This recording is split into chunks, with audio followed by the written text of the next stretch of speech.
Hi guys, Ben from Bach Photography here, and today we are doing a portrait session in a botanic park in my city with model Emma Jarvis. I'm going to leave her Instagram in the description if you're interested in seeing more of her work. And today I'm not going to focus too much on the photos that I'm showing you today in terms of how to take them, although I will go through quickly how to take these photos. I would like to talk more about editing and whether or not I personally feel it's important that you edit all your photos, and why to edit or why not to edit, and also if you can get amazing photos without any editing at all. So the photos that I'm going through right now, none of these have actually been edited at all, apart from putting them into Photoshop and then converting them from RAW into JPEG. I'm going to leave all the photos in this video in the description if you'd like to have a play with them. And as you can see, the lighting is looking really nice, her skin tones are looking pretty good. It doesn't take too much editing for these photos to look right, and the reason for that is because these photos were taken at the right settings and I had control of all the light as well. So in situations like this where you have complete control over your camera, complete control over where you'd like to put your model for the ambient light, but also complete control over what light is hitting her, where it's hitting her from, you can get really great photos and not have to do any editing because you have full control of getting it right when you're taking the picture.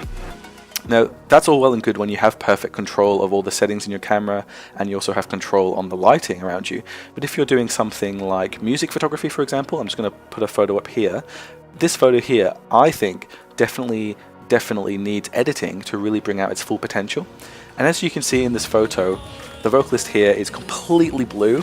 The shadows are really dark, so you can't see any of the detail in the background. And I just think that with a bit of editing, as I've done here, you can see that you can really bring out the colors of the original scene without any of that blue color cast. You can really bring out the shadows as well so that you can get more of a scope of what's happening in this photo.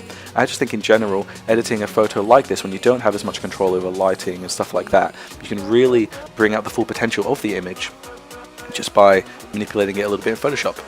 Now, the first thing I think you need to consider when you're taking photos is trying to get it as perfect as you can in camera so that you don't have much work to do in editing later. And it's always easier to edit a photo to be amazing if you get it right in camera, so you're getting the right lighting, you're getting the right exposure, you're getting the right settings in camera, because then you just have to spend so much less time fixing things that you think aren't quite right in post-production. So now that I've talked about how I feel about editing and why I think it's really important, I'd love to know in the comments below what you think about editing and whether or not it's important, and also how much time you spend on editing each photo.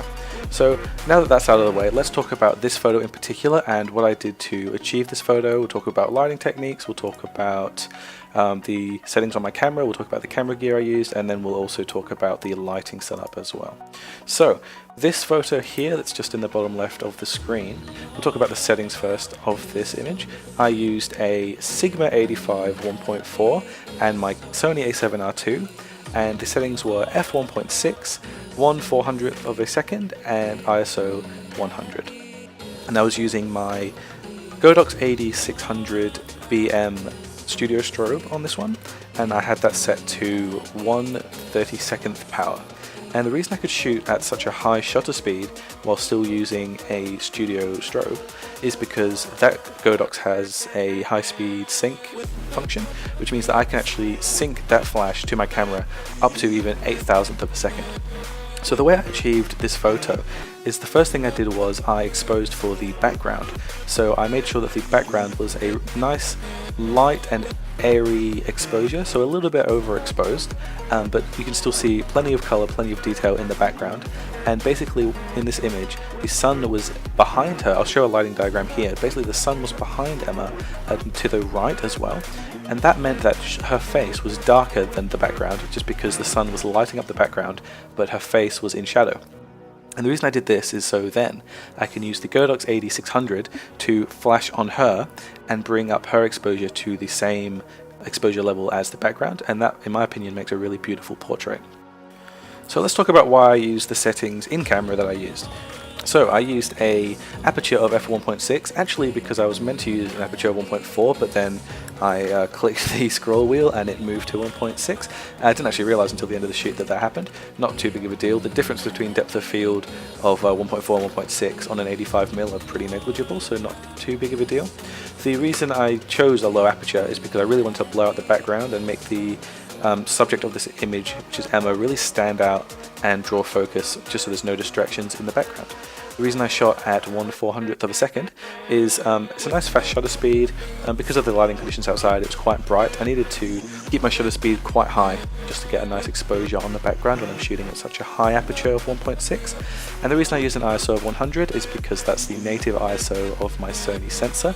So that is the best ISO to have if you like the cleanest, crispest signal going to your sensor. And having a really clean signal means that you won't have any noise and your sensor will have the best dynamic range possible when taking in light. So because I didn't actually do any editing to these photos, that's pretty much the end of this video.